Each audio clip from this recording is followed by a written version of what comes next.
Halo teman-teman, Sore dong, Kak. selamat pagi. Oh, pagi. Guys, kita welcome lagi di acara kita Daily Sharing yang setiap hari kita lakukan. Oke. Hari ini hari Senin. Hari Senin mengawali sebuah minggu yang luar biasa. Oke. Dan hari Senin kita selalu mulai dengan topik Mindful Monday ya. Jadi kita awali dengan sesuatu yang bersifat introspeksi ke dalam. Oke. Dan biasanya kita hari ini ya sudah kedatangan lagi, sudah bertemu lagi dengan punggawa tetap Mindful Monday yaitu Miss Chari Suez ya. 2 atau 3 kesempatan kemarin beliau berhalangan karena ada sesuatu dan lain hal ya. Hai Miss Chari. Hai. Kok nongolnya di sana? Ya bentar. Oh ya, oke. Aku sambil connect laptop dulu, wait. Oh iya, santai ya. Sambil beliau mengkonek dulu materinya hari ini, yes.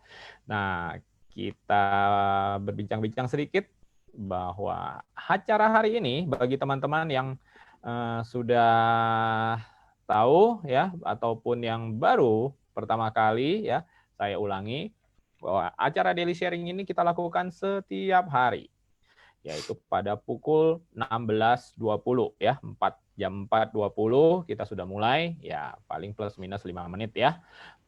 Oke, dan itu kita lakukan setiap hari, bahkan Sabtu dan Minggu kita tetap lakukan.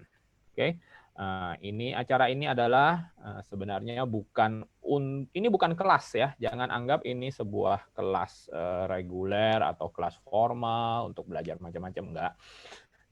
Ini diadakan hanya dalam rangka kita ngumpul bareng-bareng yang mungkin masih belum bisa kita lakukan dengan bebas sekarang ya. Jadi kita mengobati kekangenan kita untuk kumpul-kumpul yang dulu biasanya di 2019 kita seminggu bisa 3-4 kali ngumpul ya di tempat tertentu, kita banyak acara. Nah, sekarang saat ini saat pandemi seperti ini kita lakukan alternatif dengan cara kumpul-kumpul di Zoom meeting seperti ini. Sambil juga tentunya mengundang teman-teman lainnya untuk bergabung ya, baik bergabung di Zoom meeting kita maupun di live Facebook kita. Ya, jadi teman-teman silahkan yang belum, silahkan join di Facebook group kita seperti di belakang saya ini.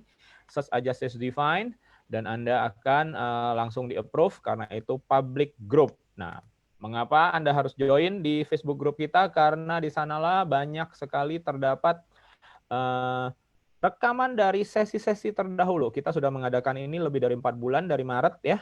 Nah, sampai hari ini dan tidak pernah miss 1 hari pun ya.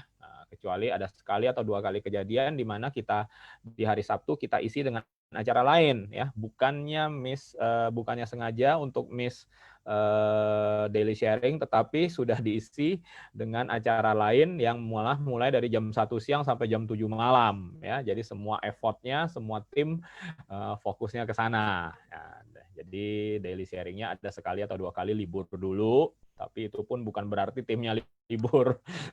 Timnya malah lebih overload ya pada hari-hari Sabtu itu. Nah, itu ada acara Human Design kalau nggak salah ya, Human Design kelas ya. Nah, kita kembali ke Miss Chari. Oh, masih persiapan Miss Charinya. Oke. Nah, jadi Anda silahkan join di Facebook group kita. Nah, di situ Anda akan bisa memutar ulang semua sesi kita dari bulan Maret ya. Jadi itu mungkin ada 100 sesi lebih ya, udah pasti ya 100 sesi lebih karena 1 hari pun bisa 2 kali ya. Jadi kalau Senin kita melakukan acaranya seputar tentang Mindful Monday, besok hari Selasa itu semua tentang teknologi atau digital marketing dan ya sejenisnya ya, bisa sosial media, bagaimana kita pernah bahas TikTok ya, kita pernah bahas macam-macam, semua yang berhubungan dengan marketing via online, digital marketing ya. Dan itu akan dipunggawai oleh master kita yaitu Mr. Albert Lutano ya, itu acara tetap. Hari Rabu adalah acaranya Wellness Day Ya, Wellness Day itu segala sesuatu tentang kesehatan tentu ya, tentang baik kesehatan mind, body ataupun spirit ya. Jadi holistik. Oke. Nah, nanti biasanya kita melakukan enggak itu terapi untuk diri sendiri, self therapy. Kita juga kadang melakukan healing bareng-bareng dengan energi ya. Nanti besok hari Rabu itu akan dibawakan oleh Bu Tina Chandra ya, yang sudah terkenal dengan prana healingnya dan juga kemahiran beliau di kartu tarot, kartu Lenormand dan sejenisnya, juga kristal ya. Dia selain prana, menggunakan prana juga bisa mendeteksi beberapa beberapa gangguan lah ya di Anda, di kita semua dengan cara melakukan kristal healing. Ya. Untuk bila Anda punya sesuatu di dalam diri Anda yang ingin di-refresh, Anda merasa energi Anda sedang turun, drop, jangan lupa hari Rabu pukul 16.20 di ID meeting kita yang sama ini setiap hari Rabu nanti, hari Rabu lusa, Anda join lagi akan ketemu dengan Bu Tina Chandra. Hari Kamis adalah Tarot Day ya, Tarot Thursday. Tarot Thursday kita akan membahas segalanya tentang tarot ya. Jadi apapun yang tentang tarot kita akan bahas, jadi macam-macam ya. Kemarin kita juga sudah pernah bahas tentang traveling pada hari Kamis ya. Jadi itu tentang traveling ke tempat-tempat spiritual dan segalanya ya. Seperti itu yang kita ke Ladakh, ke mana lagi itu, ke Nepal ya kalau nggak salah ya. Nah, jadi itu dibawakan oleh Ibu Caroline ya, Miss Caroline. Anda bisa lihat semua, putar ulang semua di grup Facebook grup kita ya. Nah, Jumat, Sabtu dan Minggu juga penuh dengan acara-acara yang luar biasa ya. Antara lain bisa tentang aura, bisa tentang astrologi, tentang numerologi, tentang human design, macam-macam. Jadi Anda stay tune aja setiap kali Anda punya waktu di pukul 16.20 ya, setiap hari termasuk Sabtu dan Minggu 16.20 stay tune aja. Ingat, catat baik-baik ID meeting kita. Oke? ID Zoom kita. Atau Anda bisa langsung lihat live feed-nya ya, video live-nya di Facebook group kita saat ini juga. Nah, Miss Chari sudah siap. Hari ini beliau akan kembali ya menjadi ratu sehari di Mindful Monday. Nah, hari ini judulnya kalau nggak salah soal-soal apa ya? Soal emosi-emosi ya. Emosi dan mendengarkan gitu ya, kalau nggak salah ya. Nah, karena ini beliau banyak sekali ya. Miss Chari ini jangan tertipu dengan postur tubuhnya ya, yang imut-imut ya. Ini usianya udah tua, udah ribuan tahun ya. Tuh kan. Ya, jadi jangan tertipu, dan beliau ini adalah terkenal sebagai tempat curhat bagi teman-temannya semua. Oke. Nah, jadi wajar beliau punya banyak pengalaman ya bagaimana mendengarkan yang baik ya. Karena sebenarnya teman-teman kita nggak butuh sebenarnya apa ya, kalau ada teman yang sedang punya masalah, kesusahan atau bersedih atau dalam pain atau semacamnya, sebenarnya mereka nggak butuh nasihat mungkin ya. Kita agak salah kalau kita memberikan solusi kepada mereka ya, bukan solusi mungkin yang mereka harapkan, karena mungkin di dalam hati mereka sendiri sudah tahu solusinya gitu loh, kadang-kadang ya, seringkali seperti itu. Kalau tambah kita ngasih solusi sama mereka, itu artinya apa? Kita membenarkan bahwa mereka salah gitu loh. Mereka salah, lalu lakukanlah solusiku yang seperti ini yang lebih benar gitu kan, gitu loh. Nasehatku ini harus dilakukan. Nah, ini yang benar, kamu tuh salah. Secara nggak langsung kita ngomong gitu kan gitu loh, walaupun kita nggak niatnya gitu loh. Nah, kadang-kadang message di dalam subconscious kita ini salah gitu kan, pada saat kita ingin buru-buru dalam tanda petik menolong teman kita, tapi bukan begitu sebenarnya. Nah, itu yang akan mungkin dijelaskan si ibu kita ya, Miss Chari Suez hari ini. Oke, waktu dan tempat saya persilahkan, mungkin satu jam ya Miss Chari ya. 1 jam sehingga kita 1 jam. sempat untuk bertanya jawab ya. Oke. Baru kita akan tutup. Mudah-mudahan kita bisa tutup jam 6 kurang ya, supaya kita Baiklah. mulai disiplin dengan waktu sekarang Baiklah. ya. Oke. Siap, Pak. Silakan, Miss Chari. Oke, halo. Halo semua. Akhirnya bertemu lagi dengan Chari di sini setelah 2 kali bolos kemarin. Tapi kemarin bukan bolos sih. Kemarin emang karena ada suatu insiden karena kebodohan saya mencapai beberapa skincare di area mata. Jadi jadi di sininya kayak iritasi gitu. Tapi tenang aja, sekarang udah clear, udah benar-benar oke banget. Cuman karena sekarang efek cahaya jadi kayaknya agak gelap. Bukan KDRT sama cowok ya? Oh, enggak loh, Pak. Oke. Ya gitu loh, Pak. Oke. Kita mulai menyebarkan isu-isu. Pak, jangan gitu lah, Pak. Merkuri udah nggak retrograd kan, Pak? Komunikasi udah harus jalan, Justru itu harus disebar isu bagus. Juga. Oh, iya bener juga ya. Lancar gitu ya. Oke lah, kita lanjut. So, hari ini aku bakal bahas soal empathic listening atau enggak mendengar secara empati. Tapi sebelumnya aku mau say hi dulu nih ke Pak Handoyo yang tiap hari, setiap kali saya bicara pasti selalu ada beliau. Thank you Pak Handoyo. Hai. Halo juga ada Miss Freya, ada juga Miss Ika Febiani, juga Miss Yuni Adam, dan juga mungkin teman-teman yang lagi nonton di Facebook atau mungkin di YouTube. Nonton live di mana aja. So, hi, my name is Chari. Hai, my name is Chari, nama aku Chari, CHARRY. Nah, sekarang aku aktifnya sebagai bisa dibilang seperti kataku teman curhat gitu, teman curhat. Tapi ya sekarang lagi banyak menerima konseling, mau itu baik online maupun ketemuan atau juga semua. Saya dibilang cute komik sama Freya. Thank you Freya. Oke. Nah, jadi sekarang saya kan belum tahu aslinya kamu. Oh, gitu. Aja komik jangan kasih tahu yang aslinya. Oke. So, jadi sekarang aku lagi aktif sebagai ya bisa bilang konselor, teman curhat lah istilahnya. Aku juga lagi ada bikin blog dan juga untuk berbagi cerita dan juga akhirnya pada suatu hari komik berlancar hari Senin kasih slot buat kamu dulu buat dongeng katanya. Ya udah, ayo kita dongeng di sini.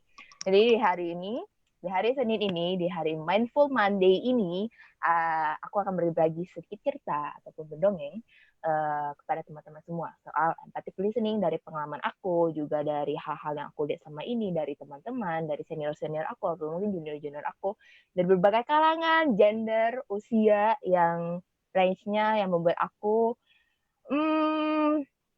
menarik berbagai kesimpulan tentang empathic listening. So, sebelum aku lanjut ke slide, nanti aku udah siapin slide tentang how to listen, bagaimana apa yang sebenarnya empathic listening itu seperti apa, dan juga yang do dan don't-nya apa yang boleh dilakukan dan apa yang tidak boleh dilakukannya itu seperti apa. Aku mau sedikit cerita dulu tentang pengalaman aku soal empathic listening. Jadi dulu sebenarnya aku bukanlah anak yang sangat berempati, actually. Aku tuh bisa dibilang anak yang cukup keras kepala dan selalu menganggap bahwa diriku yang paling benar. Kenapa? Alasannya karena dari kecil aku dikenal oleh orang-orang itu, ini bukan sombong ya, tapi emang dikenal orang-orang itu sebagai anak yang pintar. Bukan pintar berarti juara 1 terus, no. Tapi dalam artian adalah aku memiliki pendapat, aku bisa ungkapkan, dan aku berpendirian atas pendapat itu. Jadi sehingga bagi orang-orang di sekitarku, entah papa mamaku, orang tua, teman-temannya orang tua, terus juga ada kakek nenekku, sepupuku, teman-temanku selalu menganggap bahwa seorang Chari itu is smart gitu kan. Sehingga namanya juga masih anak kecil, ngerasa bahwa karena aku smart, maka aku pasti benar gitu kan, pasti benar. Papa salah, mama salah, adik-adik salah, teman-teman salah ya gitu kan. Dan itu yang membuat aku tidak mendengar.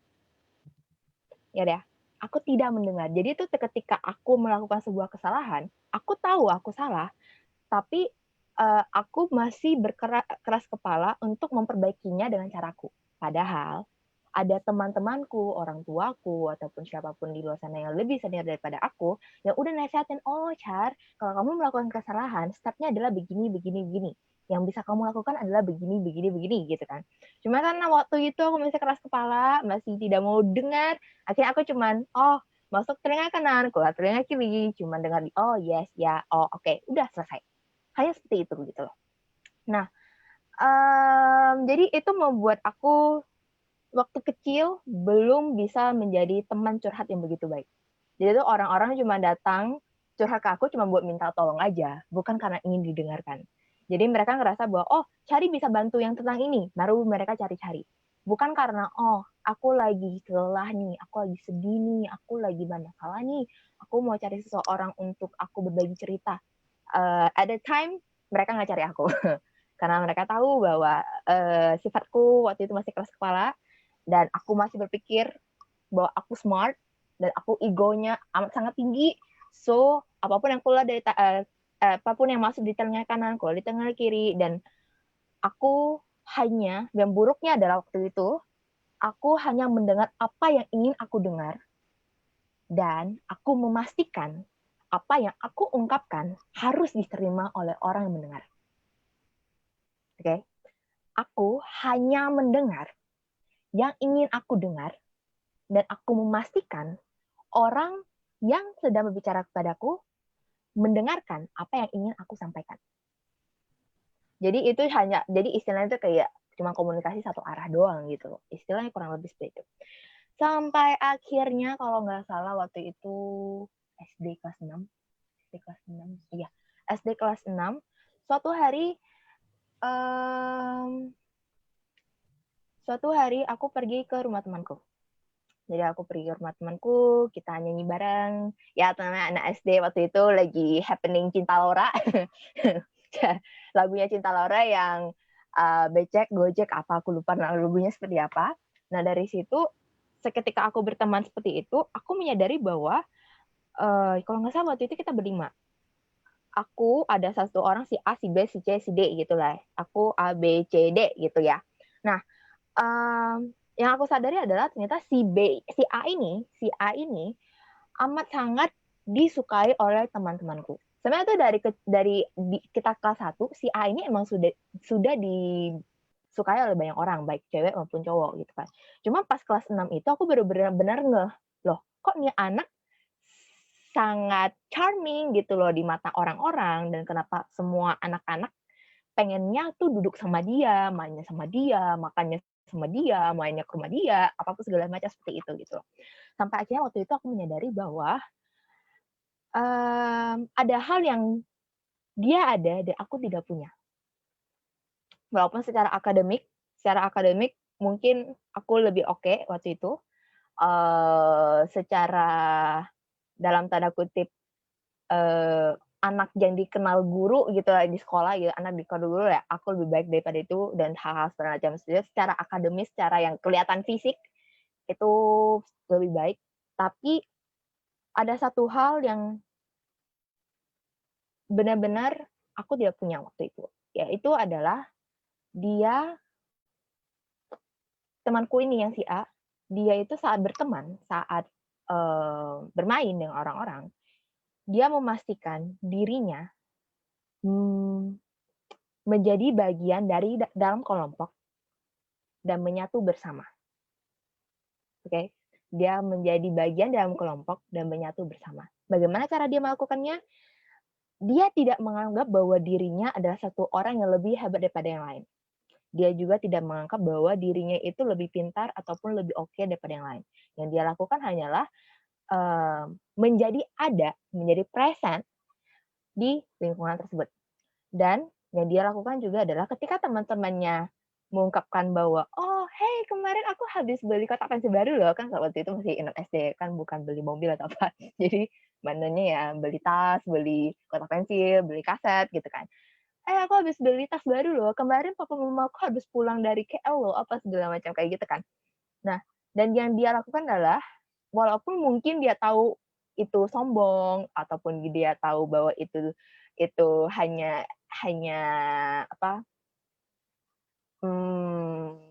hanya omongan kosong belaka gitu atau apapun itu, dia tidak judge sama sekali, dia tidak menghakimi sama sekali, dan dia mendengarkan dengan matanya yang tajam dan serasa bahwa oh kita didengarin nih, kita lagi cerita, kita lagi didengarin nih gitu. Dan sejak itu aku merasa bahwa oke, aku ternyata selama ini tidak pernah mendengar, walaupun aku sudah menganggap bahwa aku mendengar. Selama ini, ternyata yang aku dengar hanya apapun yang aku anggap itu benar dan bisa diterima oleh diriku. Padahal, belum tentu yang aku terima itu adalah hal yang benar ataupun hal yang baik. Karena aku tidak mempertimbangkan orang yang sedang bicara kepadaku. Aku hanya mempertimbangkan diriku sendiri dan aku serta pikiranku. Dari sana aku dari sana aku mulai pelan-pelan bertumbuh, berproses menjadi dewasa, asik. Nah, sampai akhirnya waktu SMP pelan-pelan kan aku udah coba mendengar pelan-pelan. Sampai SMP aku baru menyadari bahwa ternyata pelan-pelan banyak orang udah cerita kepada aku. Entah dari kebanyakan sih orang tua sih ya, karena dulu lingkunganku kebanyakan orang tua. Jadi kayak nenek-nenek, kakek-kakek itu suka banget cerita sama aku. Terus juga di sekolah pelan-pelan sudah banyak orang yang mulai kebuka untuk cerita sama aku. Dan juga bahkan guru-guruku tuh waktu itu pernah kayak cerita sama aku juga gitu. Dan itu berlanjut sampai aku kerja untuk pertama kalinya waktu itu setelah lulus SMA aku kerja di salah satu perusahaan swasta dan di sana bahkan setiap bos sampai sekarang sih setiap bos yang pernah aku kerja sama dia gitu kan yang pernah jadi bos aku semua pernah curhat sama aku dan aku kayak shock gitu wow berarti maybe aku sudah berkembang nih tapi berkembangnya ternyata tidak sesuai apa yang aku ekspektasikan. Ternyata selama ini, sampai suatu ketika, aku menyadari bahwa memang benar aku sudah mendengar secara empati, tapi tidak seempati itu. Belum benar-benar real empati. Why, Char? Let me tell you a story. Jadi one day, kalau nggak salah 1 tahun yang lalu, bulan Agustus, or Agustus kalau nggak salah, bulan Agustus tahun lalu, temanku tiba-tiba nelpon aku dan dia bilang, Char, aku mau bunuh diri. Dia bilang seperti itu. Kaget dong, kita sebagai sahabat dia kaget. Karena aku tahu temanku ini tuh bukan orang yang short-minded itu gitu. Bukan orang yang pikiran pendek yang bisa langsung mengakhiri hidupnya gitu loh. Akhirnya aku telepon dia lagi, aku tanya, kamu kenapa? Dan ternyata dia ceritain bahwa dia stres karena pacar dia. Jadi mereka singkat ceritanya itu mereka kayak LDR gitu. Habis LDR, ceweknya ini merasa cowoknya kurang memberikan perhatian waktu, sehingga dia tuh kayak stres sendiri. Jadi kayak insecure-nya tinggi banget, sampai akhirnya dia ngerasa bahwa dia mau bunuh diri karena dia tidak mendapatkan solusi dari cowoknya, seperti itu kan. Nah, pas kejadian waktu itu, aku benar-benar mendengarkan dia, mendengar curhat dia, segala macam. Cuman, egoku keluar karena aku merasa ini sahabatku gitu loh. Kalau aku nggak selamatin, kalau aku tidak memperbaiki kejadian yang ada atau memperbaiki dirinya gitu loh, yang jadi korban tuh sahabatku. Gimana kalau misalnya tiba-tiba malam-malam aku ditelepon lah, Char, sahabat kita yang meninggal gara-gara bunuh diri. Wow, gitu kan nggak mau dong, kita semua nggak mau dong. So karena waktu itu aku ada orang pertama yang dia telepon, aku ngerasa bahwa itu tanggung jawabku. Akhirnya aku minta dia curhat ke aku minta dia cerita sejelas-jelasnya, sejujur-jujurnya, sedetail-detailnya apa yang terjadi, dan things happen. Awalnya aku benar-benar mendengarkan dengan baik. Oh, ternyata kamu ada masalah seperti ini ya. Bagaimana perasaan kamu? Apa sih yang kamu harapkan? Dan bla bla bla bla bla, seperti itu kan. Dan ternyata pelan-pelan egoku keluar. karena aku sudah merasa waktu dia menceritakan hubungan dia dengan pacarnya itu bukan sebuah hubungan yang sangat baik. Itu hubungan yang benar-benar toksik. Toksik dalam artian beracun yang benar-benar udah itu kalau bisa lepas aja gitu loh. Karena si ceweknya insecure, si cowoknya juga nggak bisa memberi solusi, nggak bisa memberi kepastian, yang ada hanyalah mereka LDR dan tidak ada kejelasan gitu loh. Kalau misalnya dibiarin, malah aku di saat itu yang kutakutkan adalah temanku benar-benar pikiran pendek, say bye-bye lagi gitu kan. Apalagi dia di Kalimantan dan aku sendiri di Jakarta. Jadi kalau ada apa-apa, aku nggak bisa yang langsung ke rumahnya gitu. Dan akhirnya pelan-pelan karena ego itu, atas ketakutan itu, akhirnya aku memberikan segala masukan, segala pendapat, segala komen yang mengarahkan dia untuk bilang putus, putus, putus, putus, putus.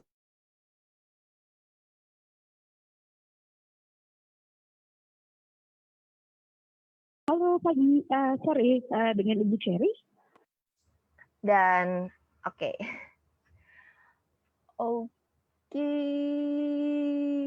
Oke, sorry, tadi ada telepon bentar.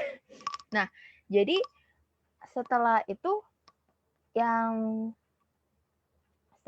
terjadi adalah temanku pelan-pelan mulai menjauh dari aku. Dia mulai membeli jarak yang awalnya dia itu amat sangat senang karena ada orang yang encourage dan membuat dia berapi-api untuk putus. Karena selama itu kayak kata putus tuh udah di ujung tanduk gitu loh. Tapi nggak ada orang yang berani buat ngomongin ke dia secara langsung putus gitu kan. Jadi setelah kejadian itu, dia bilang dia baikan. At first time, di hari pertama, di beberapa minggu pertama, dia bilang dia baikan. Setelah aku kasih pendapat itu gitu kan. Tapi di kejadian kedua, kejadian ketiga, dan ketika dia ada masalah lagi, pelan-pelan dia menghindari aku. Tak memberi jarak ataupun udah jarang WA, jarang telepon, jarang SMS lagi, jarang chat gitu kan. Dan waktu itu aku bingung sebenarnya apa yang terjadi gitu loh. Kan aku kan memberikan saran yang tepat gitu kan. Kenapa dia malah menjauhi aku gitu. Dan akhirnya one day ketika aku bicara sama dia, aku ngobrol-ngobrol sama dia, tempat waktu itu kita lagi ngobrol santai, terus aku tanyain, kamu kenapa gitu kan. Dan dia bilang ke aku bahwa, Char, entah kenapa, setiap kali aku share sama kamu, aku ngerasa aku terintimidasi, dan aku merasa bahwa aku tidak didengarkan. Aku merasa bahwa you take the control of my life. Kamulah yang menentukan arah hidup aku. Dan aku tidak merasa bahwa kamu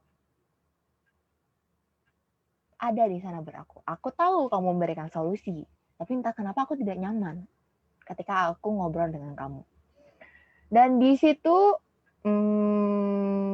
itu baru di saat itulah aku tersadar bahwa selama ini, walaupun aku sudah merasa bahwa aku memiliki sisi empati yang tinggi, ternyata egoku mengalahkan sisi empati itu.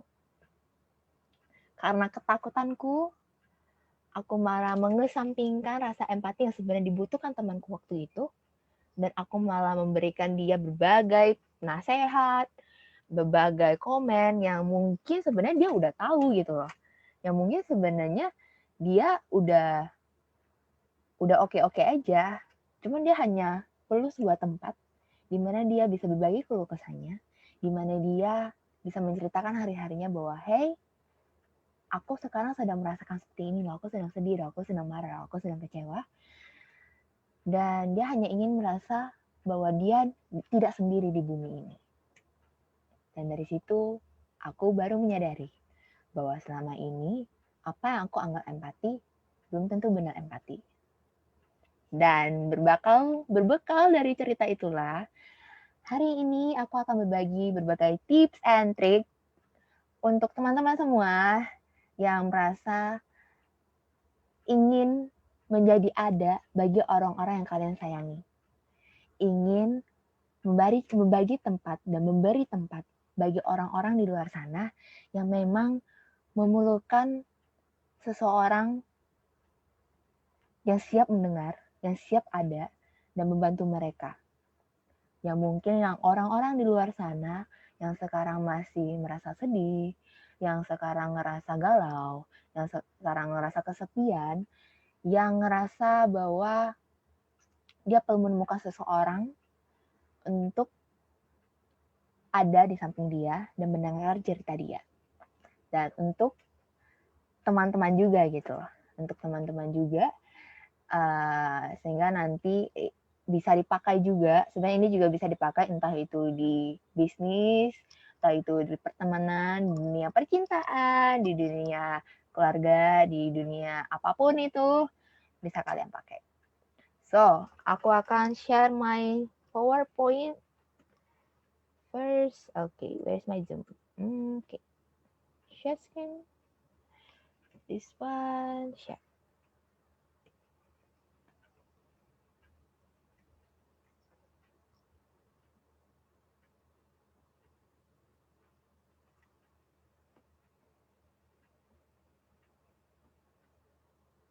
Okay. Siap. Empathic listening. Okay. The biggest communication problem is we don't listen to understand, we listen to reply. Masalah terbesar manusia sebenarnya dalam komunikasi adalah kita tuh sebenarnya mendengar, bukan mendengar untuk mengerti, tapi kita mendengar untuk menjawab. Ada nggak sih teman-teman di sini yang ngerasa seperti itu gitu? Bahwa hey, selama ini tuh kita mendengar, menyimak dengan begitu seriusnya, dengan begitu fokusnya, dengan tatap tajamnya gitu kan, hanya untuk mencari celah. Bagaimana sih waktu yang tepat dan bagaimana aku bisa menjawab orang ini gitu loh. Bagaimana saya bisa memberikan respon yang wow terhadap omongan ini gitu. Dan sebenarnya itulah masalah terbesar kita dalam komunikasi. Karena kita cuma mendengar untuk merespon. Kita mendengar untuk menjawab. Bukan mendengar untuk mengerti situasi dan kondisi yang sedang terjadi di antara pembicaraan tersebut. Okay. Empathy is simply listening, holding space, withholding judgment, emotionally connecting, and communicating that incredibly healing message of you're not alone. Empati sebenarnya itu hanya sebenarnya simple. Empathy is actually simple.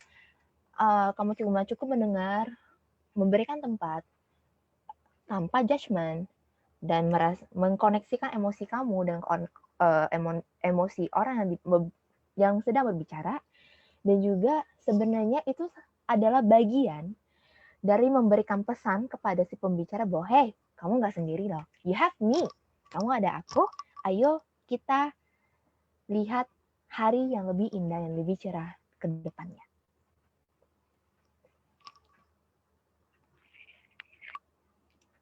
The art of listening is not to hear what someone says, but to hear how they feel. Ya, jadi sebenarnya listening itu, mendengar itu bukan dengan mendengar apa sih yang orang yang kita ajak ngobrol sedang sebutkan atau sedang katakan, tapi sebenarnya kita mendengar lewat hati, melalui apa yang mereka rasakan. Oke, kena slide ya. Wait. Pantesan agak skip tadi. Oke. Sip. Definisi dulu. Oke. Empati mengarah pada koneksi emosi dengan orang lain melalui perkenalan, kasih sayang, pengertian, rasa, dan pikiran yang terbuka serta dalam. Empathic listening diperuntukkan bagi mereka yang sedang merasa butuh seseorang untuk mendengarkan cerita mereka dan berbagi rasa, bukan secara langsung untuk mencari solusi. Oke? Lihat yang di bagian bold, bukan secara langsung untuk mencari solusi. Manusia sebenarnya kebanyakan memang ada manusia yang cari teman curhat untuk menemukan solusi. Wah, hari ini saya ada kondisi apa, ada masalah apa, saya harus menemukan solusi seperti apa gitu kan. Dan untuk mencari solusi itu bisa didapatkan dengan berbagi cerita dan dari kenalan-kenalan gitu loh. Tapi sebenarnya tidak semua orang yang mencari tempat curhat itu sedang mencari solusi. Mereka sebenarnya hanya mencari seseorang yang untuk berbagi aja, untuk berbagi cerita, berbagi perasaan, dan merasa terkoneksi. Serta yang tadi di sebelumnya bilang bahwa you are not alone, untuk merasa bahwa dia sebenarnya tidak sendiri di dunia ini. Manfaatnya apa? Oke. Manfaat dari empathy listening ini adalah satu, membangun rasa percaya dan saling menghargai. Ya dong.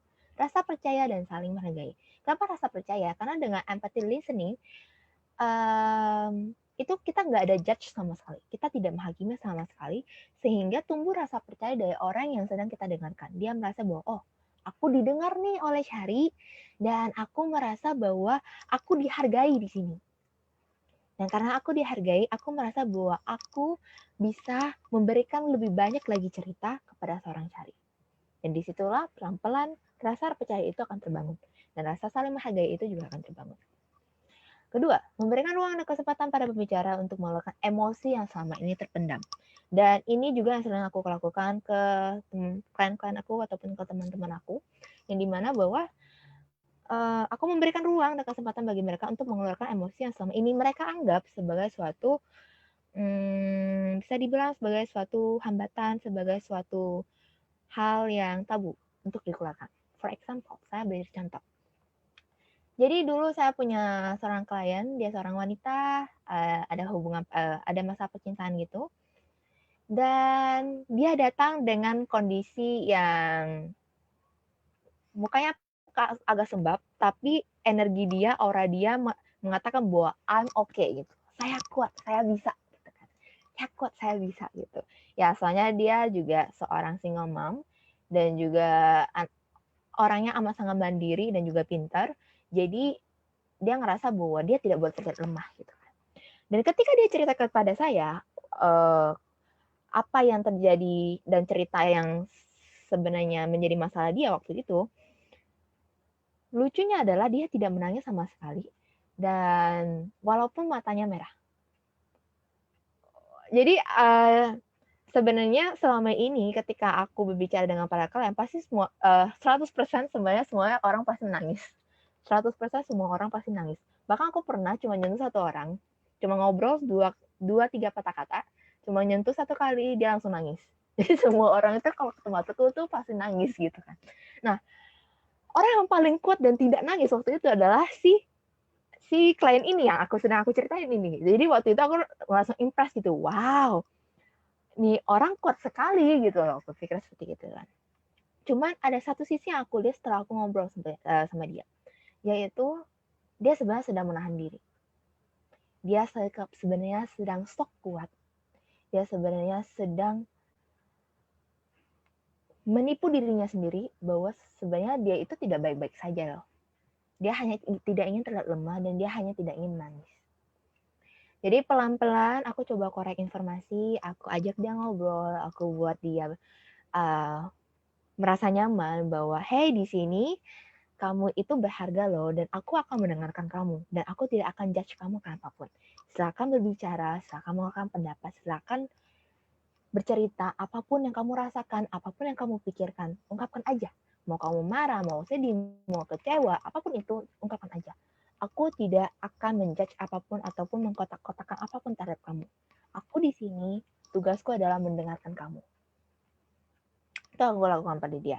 Dan akhirnya pelan-pelan dia mulai terbuka dan aku sudah melihat matanya mulai memerah. Habis itu karena aku ngerasa waktu itu kayaknya nih orang perlu di-trigger lagi karena aku ngerasa bahwa emosinya itu terlalu lama dipendam gitu loh. Kalau terlalu lama dipendam kan sakit banget ya.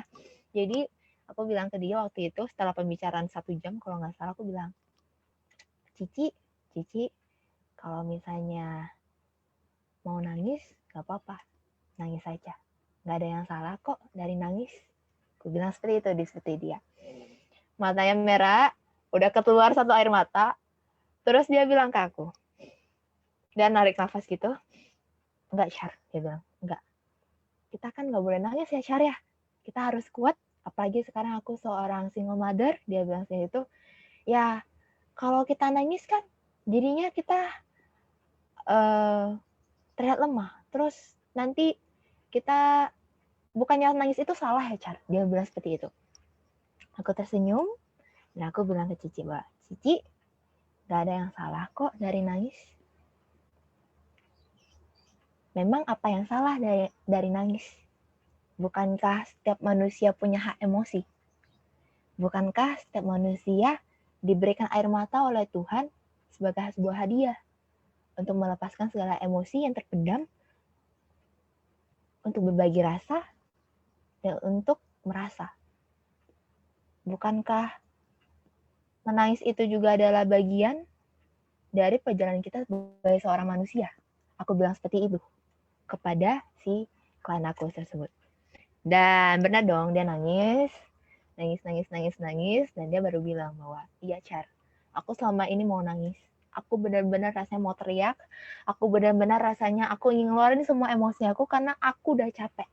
Aku benar-benar ngerasa bahwa aku udah capek dan kecewa aja sama hidup ini. Kenapa seperti itu? Dan dari situlah dia mulai benar-benar mengungkapkan segala perasaannya, mengungkapkan segala emosi dia. Dan ya, begitulah aku rangkul dia dan aku bilang, thank you so much karena Cici sudah berani untuk mengungkapkan perasaan Cici yang luar biasa Cici pendam sama ini. Dan that's how kita memberikan ruang dan kesempatan kepada pembicara untuk mengeluarkan emosi yang selama ini terpendam. Dan believe it or not, setelah pembicaraan itu, dia bilang ke aku bebannya terangkat 50%. Hampir 70% malah. Padahal kita tidak melakukan apapun. Karena selama ini apa yang dia pendam selama ini akhirnya mekar dan terlepas. Akhirnya kayak ada satu beban di dalam pundak dia yang dia angkut selama ini bisa dia lepaskan begitu saja. Yang ketiga, mengurangi ketegangan yang terjadi antar insan. Dan ya itu juga yang sebenarnya terjadi sih. Jadi kayak misalnya awal-awal ketemu klien, pasti semuanya kayak jaga image dulu, semuanya juga yang kayak nggak bisa terbuka dulu. Tapi pelan-pelan ketika aku mencoba membuka diri dan membuat pembicaraan lebih nyaman dan juga aku menyiapkan telingaku untuk mereka, pelan-pelan juga itu mengurangi ketegangan yang terjadi pada awal pembicaraan kita. Yang keempat, sebagai media untuk mengumpulkan informasi, dan ini benar banget. Seperti tadi di awal ceritaku, di awal dongengku, selama ini aku mendengar apa yang ingin aku dengar. Sehingga sebenarnya informasi yang selama ini aku cari tidak terekam dan tidak masuk ke dalam otakku. Dan itu membuat misinformation biasanya. Entah, makanya itu bisa terjadi salah paham, itu juga bisa terjadi tidak adanya koneksi, juga tidak ada perkembangan secara wawasan, itu juga terjadi karena tidak adanya proses listening tersebut gitu loh. Makanya sebenarnya dengan empathic listening kita bisa menjadikan hal itu sebagai media untuk mengumpulkan informasi yang kalau kalian sadari itu banyak banget. Dan semenjak aku merubah metode listeningku dari listening biasa menjadi empathic listening, itu aku mendapat informasi yang jauh lebih banyak dan aku bisa dengan gampang menyentuh perasaan klien-klien yang datang padaku ataupun teman-teman yang datang padaku. And ya, begitulah. Terus yang next adalah sebagai sarana untuk lingkungan yang aman dan kondusif agar bisa saling bertukar pikiran dan rasa untuk mencapai problem solving. Oke, ini dulu pernah diceritain di kelasnya Komik, Seven Habits of Highly Effective People, kalau nggak salah, yang ada Indian stick. Jadi waktu itu kata Komik cerita di buku tersebut, ada suatu tradisi di suku Indian, kalau nggak salah, yang dia bawa satu Indian stick. Jadi misalnya ada tiga suku yang sedang kontra, yang sedang ada masalah, terus mereka datang untuk musyawarah. Yang mereka lakukan adalah siapapun yang memegang si tongkat akan mengeluarkan apapun yang dia inginkan, pendapat dia dan keluh kesah dia, dan dia akan mengatakan apa yang dia inginkan.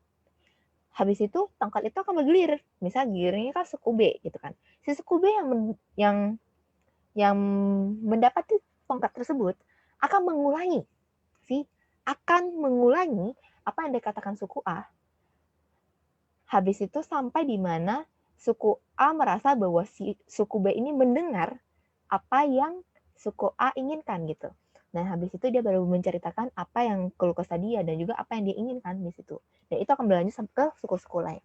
Dan dari situlah, karena kita mau mendengar dan kita mau berbagi, terciptalah lingkungan yang aman dan kondusif tanpa tersinggung untuk saling bertukar pikiran dan mencapai problem solving tersebut. So, manfaatnya banyak banget.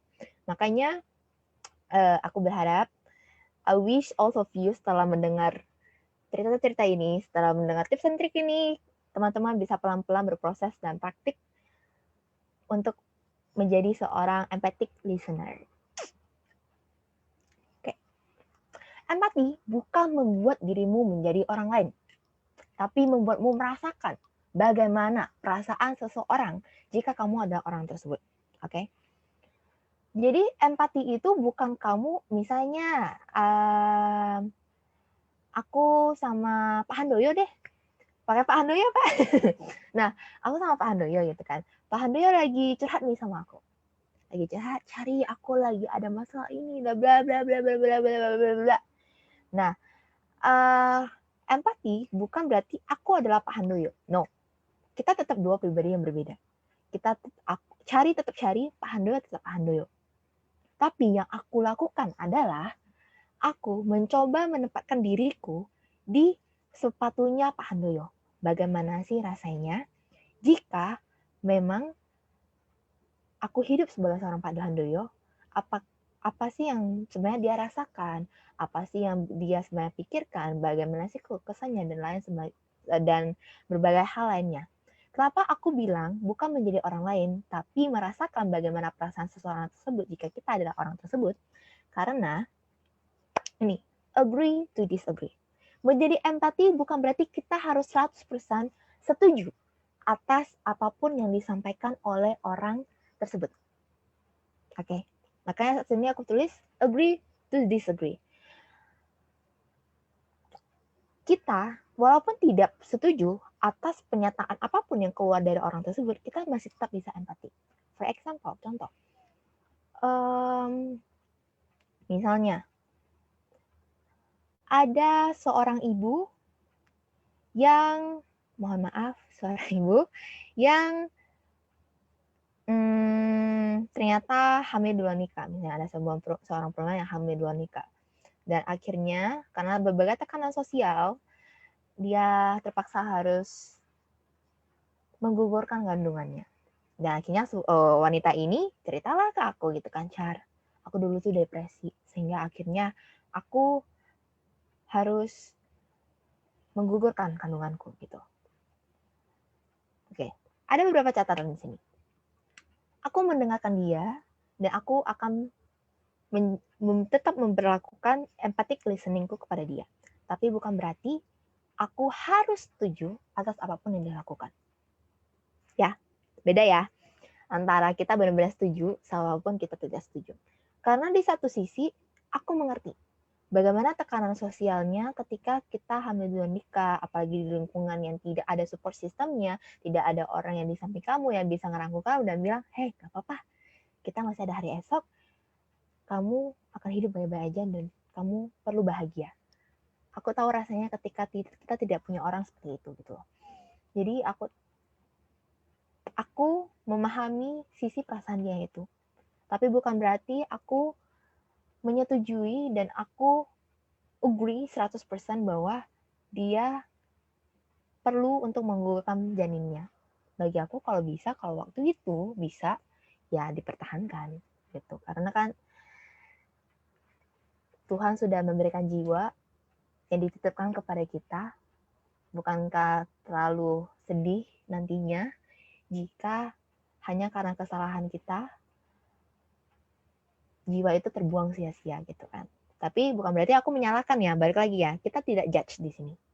Oke? Kita tidak memaksakan pendapat kita terhadap orang lain.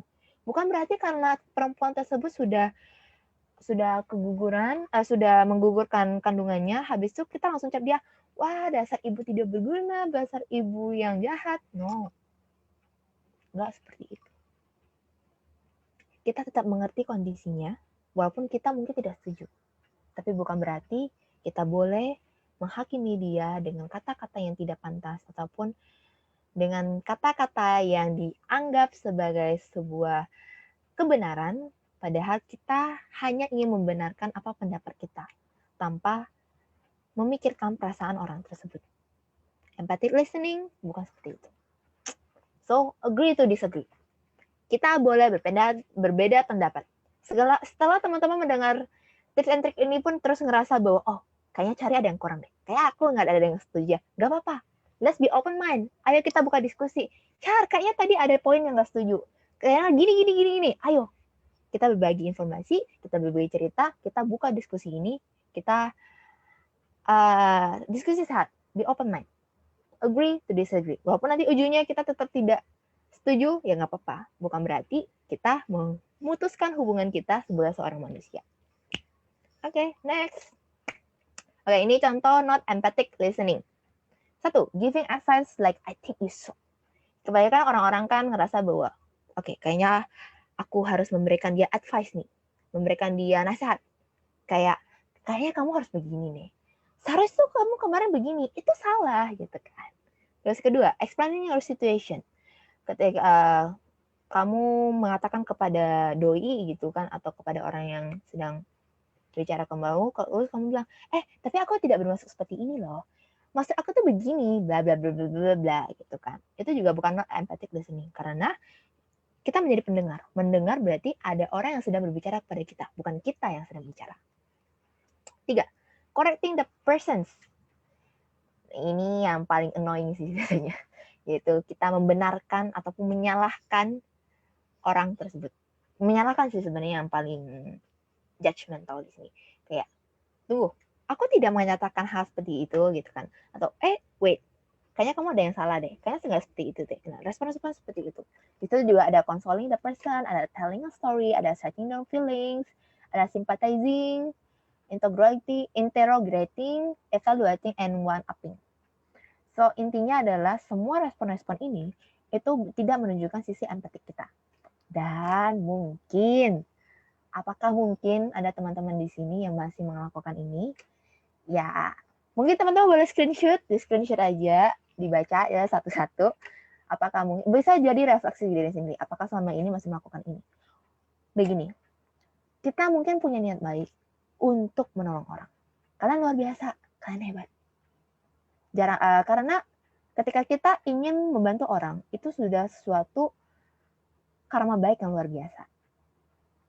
Ya, itu sudah sebuah kebaikan hati yang begitu tulus, yang begitu besar dan begitu berharga di dunia ini gitu kan.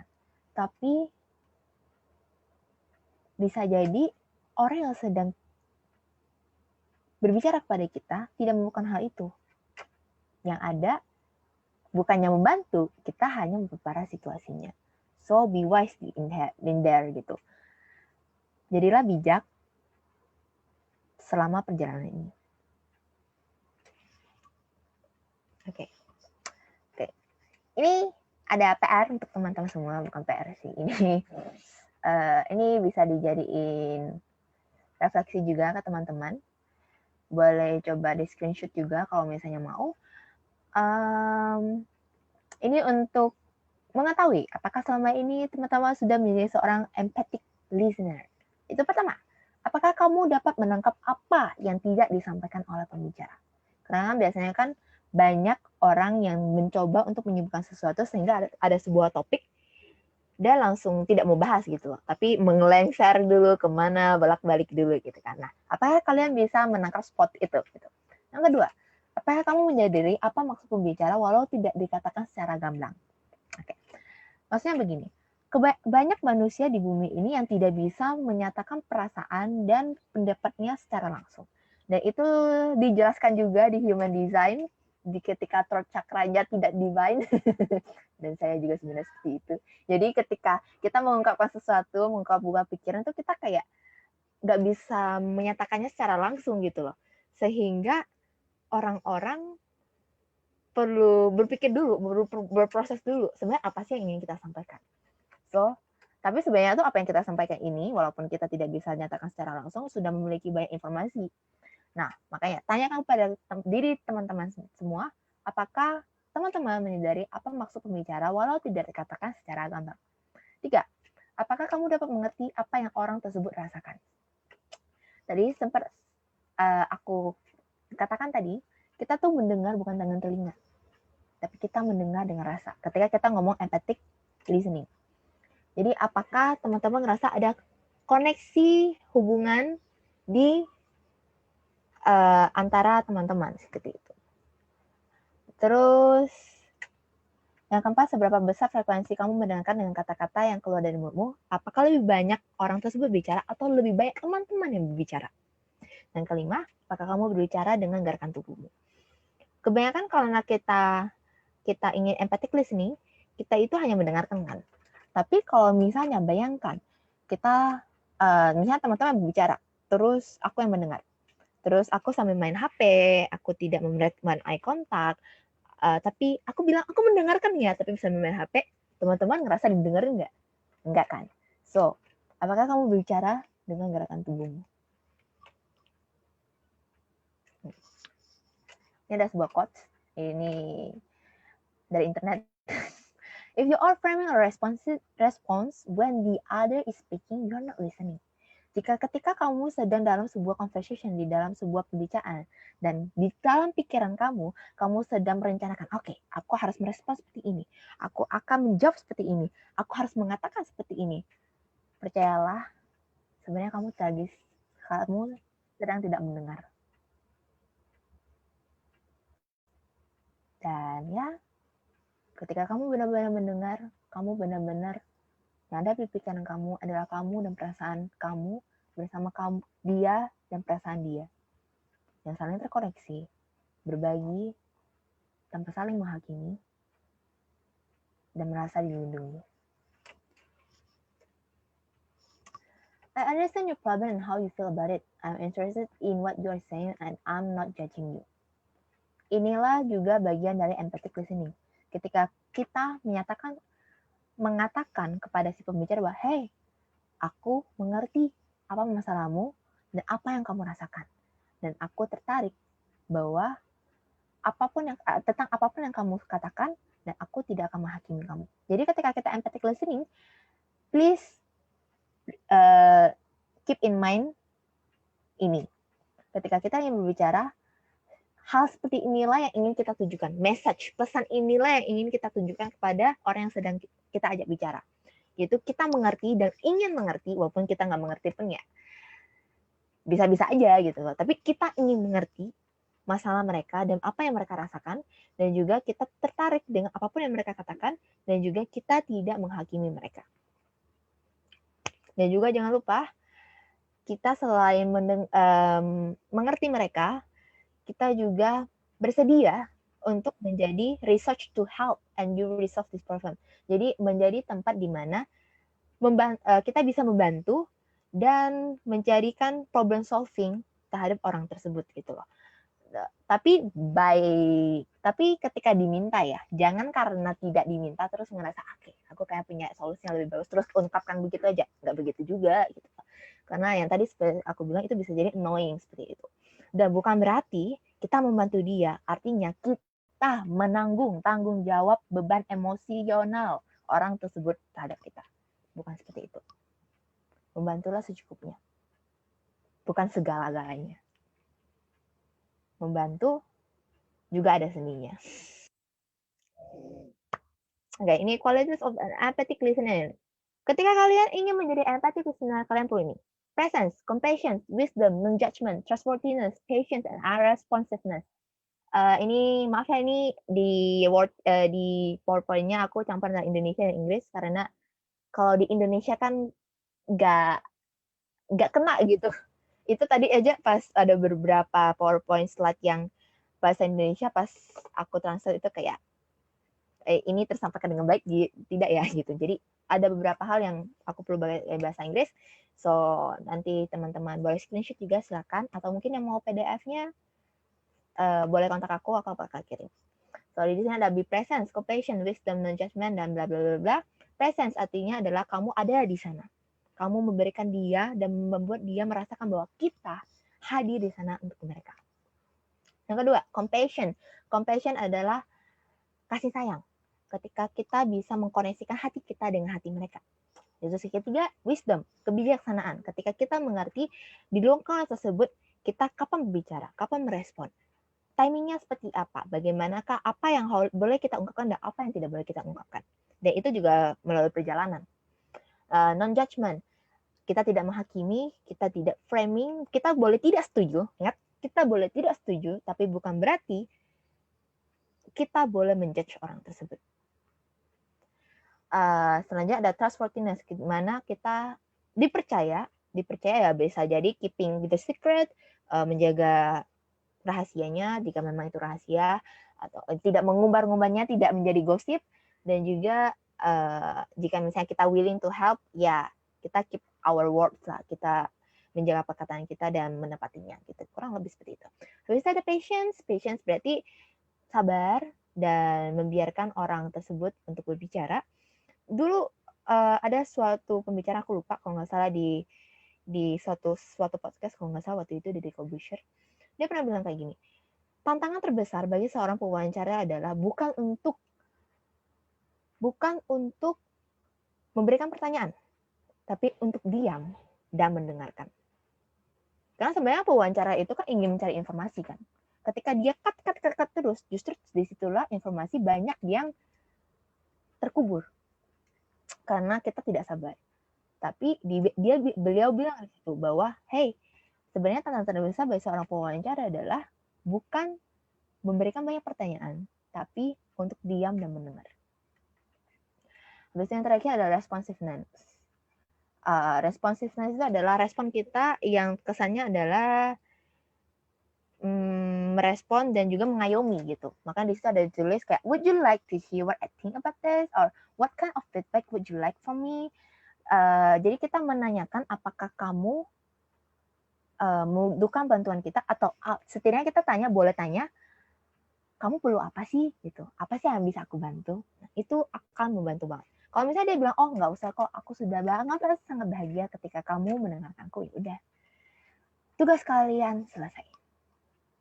Dan banggalah pada diri kalian karena kalian sudah menjadi seorang listener yang luar biasa. Oke. Dan habis itu, don't be afraid of silence, karena dari silence, dari sunyi itu juga lah kita bisa memberikan jeda dan waktu untuk berpikir, mencerna, dan mengambil informasi, serta memberikan ruang untuk perasaan itu saling berbaur dan berbagi. Dan ya, don't be afraid of silence. Jadi silence itu juga nggak apa-apa. Jadi kalau misalnya kalian lagi bicara, terus tiba-tiba ada keheningan di situ, jangan langsung kayak kagok gitu, langsung kayak, apa yang harus aku omongin lagi, enggak lah.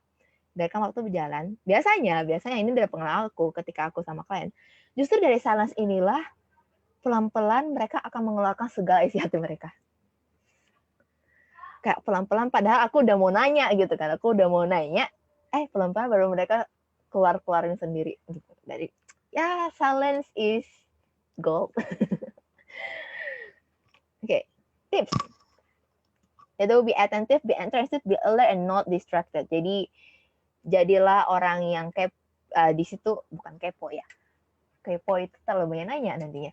Jadilah orang yang tertarik akan pembicaraan tersebut. Jadilah orang yang alert, yang ngerasa ngeh gitu sama orang tersebut, dan juga tidak terganggu. Maksudnya terganggu itu main HP kah, ataupun tidak konsen dan fokus terhadap orang tersebut kah, itu juga bagian dari situ. Terus yang kedua, be a sounding board. Maksudnya itu adalah kita meredam suaranya gitu. Jadi maksudnya segala informasi ataupun cerita-cerita ataupun curhat dari mereka itu kita dengarkan dengan baik. Tidak ada yang keluar kanan, masuk ke telinga kanan, keluar telinga kiri, tidak ada seperti itu. Jadi kita benar-benar serap dan kita ambil informasinya dan kita rasakan perasaannya. 3, don't ask a lot of questions. Dan ini benar banget sih. Jangan tanya terlalu banyak pertanyaan, karena terlalu banyak pertanyaan juga nanti jatuhnya kayak kita intimidating secara tak langsung. Jadi tanya pertanyaan yang perlu aja. Misalnya, bagaimana perasaan kamu sekarang? Atau apa sih yang bisa aku bantuin? Atau juga kayak kira-kira kamu sedang butuh apa sih? Hal seperti itu kurang lebih. Tapi kebanyakan aku selalu akan nanya dulu, how's your feeling? Bagaimana perasaan kamu? Karena dari situlah mereka akan mencoba merasakan perasaan mereka yang seutuhnya dan dicoba diungkapkan, dan dari situlah kita bisa mengarahkan secara tak langsung gitu. Sebenarnya kita cuma modalnya untuk mendengar aja gitu. Terus selanjutnya ada act like a mirror, jadilah sebagai cermin. Jadi bukan cermin ya, jadi seorang cermin, jadi kita merefleksikan mereka gitu. Terus don't discount the speaker feelings, jadi jangan merasa bahwa misalnya mereka bilang, aku sedih banget cara aku bisa diputusin, terus kita bilang, oh kamu tuh seharusnya tidak boleh sedih, kamu tidak melihat orang yang di sana itu habis dicerain sama suaminya, kamu masih mending orang pacar. Tidak, empathic listening tidak seperti itu. Biarkanlah mereka merasakan apa yang memang mereka rasakan waktu itu. Tidak ada yang salah kok dari perasaan. Terus don't be triggered. Don't be triggered di sini maksudnya adalah kita jangan terpancing, jangan karena ada beberapa hal yang dia ceritakan terus malah kita kepancing dan emosi.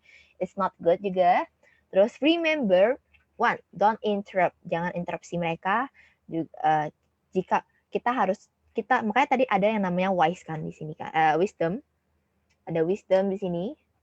Oke, ada wisdom karena dari situ ya kita tahu kapan harus memberikan pendapat, kapan juga harus berbicara, kapan juga kita boleh masuk ke dalam pembicaraan dan lain sebagainya gitu. Terus juga don't change the subject or move in a new direction. Jadi jangan sampai sebenarnya pembicaraan itu belum kelar tuh, tapi langsung kita move, kita langsung alihkan. Nah, that's not good juga. Habis itu juga don't rehearse in your own head. Jangan semua di kepala terus kita berbuat spekulasi sendiri. Jangan integrasi, jangan menghakimi dan juga mengajari, walaupun kita tahu kita lebih senior, juga disarankan jangan. Terus jangan memberikan advice kalau tidak diminta, karena advice itu malah membuat mereka ngerasa bahwa mereka itu kayak useless banget, kayak mereka tidak bisa apa-apa gitu, walaupun kita berniat untuk bantu gitu ya. Habis itu, do reflect back to the speaker what you understand and how you think the speaker feels. Ini seperti kayak tadi act like a mirror, jadi kita merefleksikan apa perasaan mereka. Dan jangan lupa appreciate. Appreciate is the most wonderful things that I ever did in my life. Jadi appreciate itu adalah mengapresiasi. Jadi kayak misalnya gini, kita harus memahami suatu fakta bahwa perlu suatu keberanian besar untuk menceritakan apa yang selama ini kita pendam. Ya nggak sih teman-teman? Kita itu benar-benar perlu suatu kekuatan yang besar, perlu keyakinan yang besar terhadap seseorang untuk mengungkapkan itu semua gitu. Jika hal itu gampang, itu pasti sudah kita lakukan jauh sebelumnya. Tidak menunggu menumpuk. Ya nggak sih? Justru karena susah, kita menunggu, kita numpuk sampai akhirnya kita ngerasa bahwa kita nggak bisa keluar, kita sudah tidak bisa ditampung lagi, baru kita ungkapin. Makanya jangan lupa say thank you ke teman-teman kalian, ke pacar kalian, ke orang tua kalian, ataupun siapapun itu yang sudah berusaha untuk bercerita dan berbagi kisah kepada kalian. Karena mereka sudah luar biasa. Mereka memberikan tempat dan juga mempercayai kalian dan memberikan begitu so much energy untuk mengatakannya kepada kalian bahwa hey, aku di sini sedang tidak baik-baik saja dan aku perlu kamu untuk mendengarkan aku. Jangan lupa apresiasi itu. Oke, ini how to listen empathically. 1, sediakan tempat yang nyaman untuk sharing. 2, juga kita perlu mengerti perasaan diri si pembicara. 3 juga pay attention to the body language. Kita memperhatikan body language mereka, jadi kita mengerti ada beberapa informasi yang mungkin cuma nampak dari body language yang mereka juga. Terus yang keempat, let them guide the conversation. Jadi biar pembicaraan itu mereka yang lead. Mereka yang tentu mengarahkan gitu. Oke, habis itu wait to speak, tunggu untuk bicara. Dan keenam, be encouraging. Jadilah orang yang siap sedia untuk memberikan ke mereka keberanian untuk melangkah. Bukan berarti membagi solusi ya, tapi at least ada membiarkan mereka untuk melangkah dan mengambil pilihan. Karena pada dasarnya setiap manusia perlu memilih, dan pilihan itulah yang sebenarnya dijadikan hadiah untuk kita semua gitu kan oleh Tuhan. So ya, biarkan mereka untuk memilih. Oke, ini beberapa contoh kata-kata yang dikeluarkan oleh empathic listeners.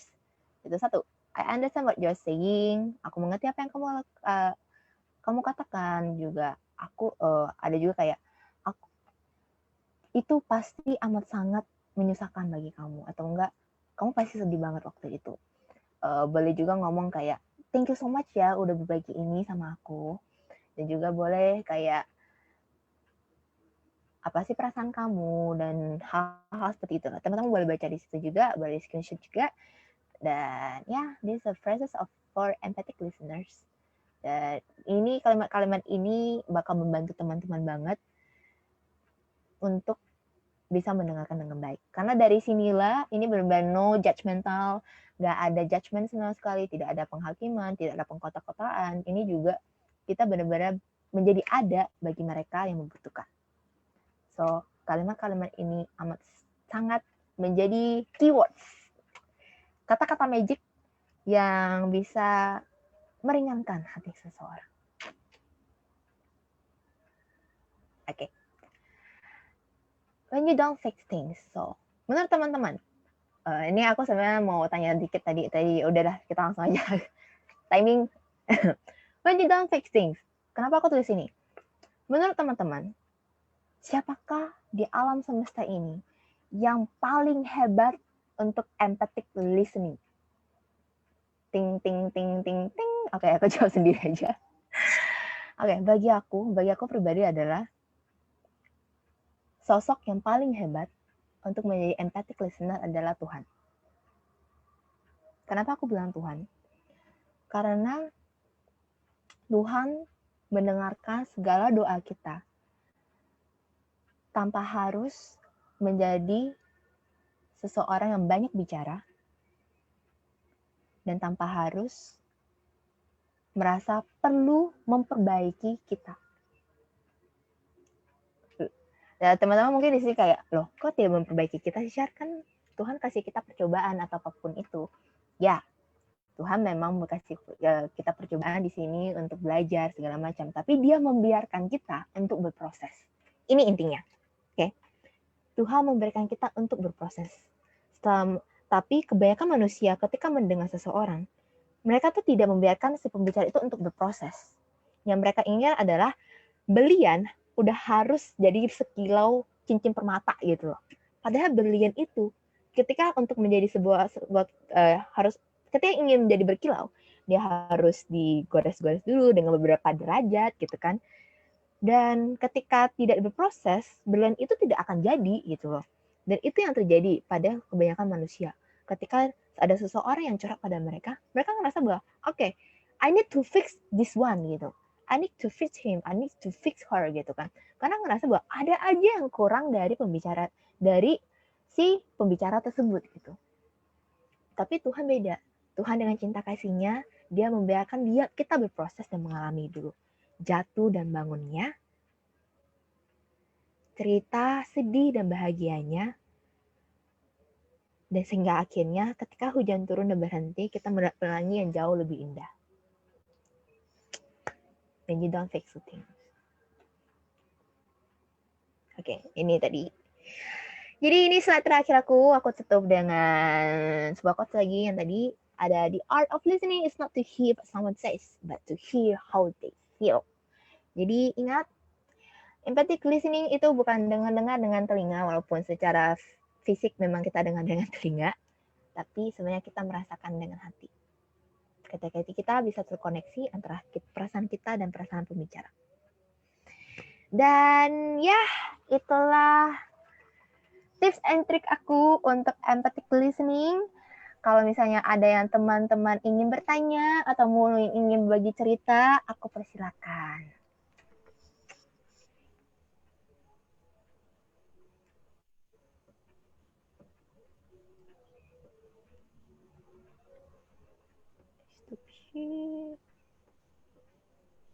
Oke. Apakah di sini mungkin ada teman-teman yang ingin berbicara dan berbagi kisah?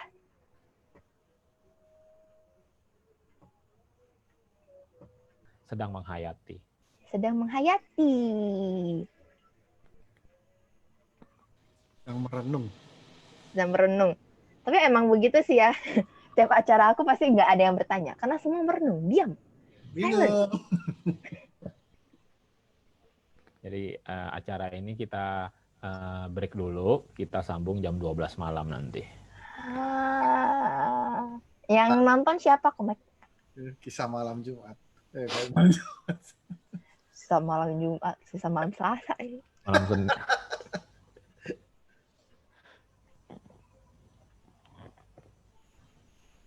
Pasti nggak ada pertanyaan sih. Iya, pasti nggak ada pertanyaan sih. Ya, benar ya teman-teman ya. Nggak ada pertanyaan ya. Antara bingung atau termenung.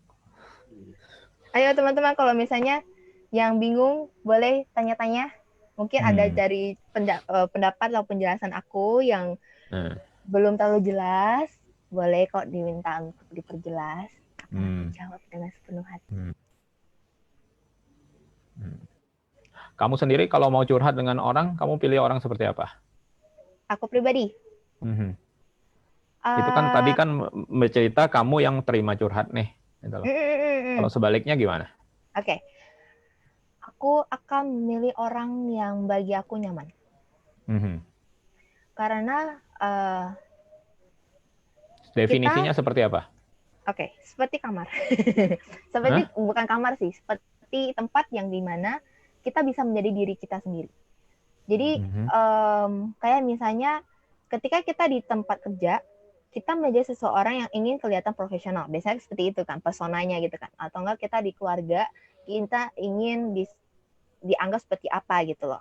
Tapi mungkin ada sisi lain dalam diri kita yang sebenarnya ingin leha-leha, ingin santai, ingin menjadi apa adanya, ingin rambut acak-acakan, nggak usah make up atau apapun itu gitu kan.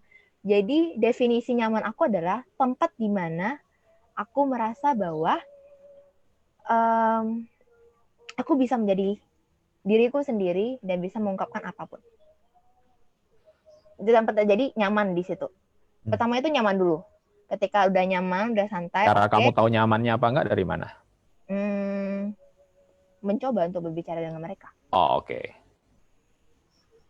Pasti perlu mencoba berbicara dulu dong, walaupun tidak curhat ya, walaupun tidak dengan kondisi curhat. Karena kita dengan berbagi diskusi pun, kita akan secara tak langsung, kita akan tahu bagaimana orang tersebut merespon kita gitu kan. Merespon setiap pendapat kita, mau yang ringan ataupun hal berat. Terus dari situ kita akan mengerti bahwa, oh, ketika ada hal yang simpel, dia akan merespon seperti ini. Ketika akan ada hal berat, akan ada respon seperti ini. Ya udah. Lalu balik lagi ke diriku sendiri. Apakah aku nyaman apa tidak? Kalau nggak nyaman dari awal, ya udah, nggak usah dipaksain gitu kan. Tapi kalau misalnya aku nyaman, ya udah, aku lanjutkan gitu. Tapi biasanya nyaman ini sepakat sih sama dapat dipercaya, juga tidak merasa dijudge, walaupun maksudnya tidak merasa dijudge, maksudnya kayak kamu itu salah, kamu itu harusnya gitu kan. Itu kan kayak judgmental banget kayak gitu. Dan sepaket juga sama ngerasa bahwa aku diberikan tempat untuk berbicara. Jadi walaupun nyaman, tapi aku tidak diberikan ruang dan tempat untuk berbicara ataupun waktu untuk didengarkan, itu juga nggak bisa kan gitu. Karena memang pada saat itu maunya memang lagi buang sampah kan? Is that buang sampah? Iya. Analogi. Bagi aku nggak semuanya sampah sih. Karena ini aku pribadi ya, aku nggak tahu kalau teman-teman di sini gimana. For me memang banyak sampah. Nggak, itu pasti benar, pasti banyak sampah. Tapi lucunya adalah Komek, ini aku pribadi ya, I don't know kalau manusia pada umumnya sebenarnya, tapi kalau aku pribadi, sebenarnya kalau ditanya aku punya tempat nyaman curhat itu banyak sebenarnya, kalau definisi nyamanku seperti itu. Lucunya adalah aku selalu curhat ke tempat yang aku anggap waktu itu sedang diperlukan untuk dicurhat. Jadi kayak Kayak misalnya, Diperlukan. Oke. ya. Jadi misalnya aku lagi patah hati misalnya, aku lagi patah hati. Aku akan curhat ke seseorang yang waktu itu aku pikir perlu mendengarkan hal itu. Perlu mendengarkan hal itu. Oke. Definisi Karena perlunya apa? perlunya karena kayak ada sebuah message yang secara tak langsung perlu disampaikan. Tapi bukan aku yang Oke. menyampaikan, bukan aku yang menyampaikan. Oke, itu mulai bingung. Itu ada. Sebentar. Ini jadi masalah nih. Itu kan prinsip aku, itu kan aku. Kamu yang patah hati, lalu ceritanya ke orang yang kamu merasa perlu mendengarkan cerita Yes. kamu patah hati itu.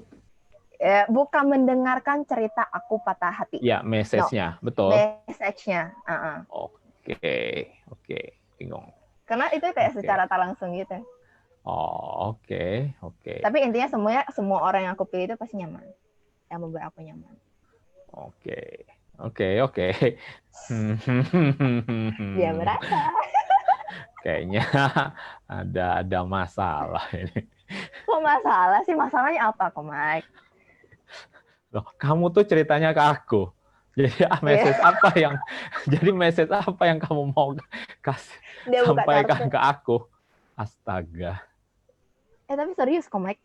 Serius. Setelah banyak orang yang aku ceritain gitu, mereka kayak dapat insight gitu.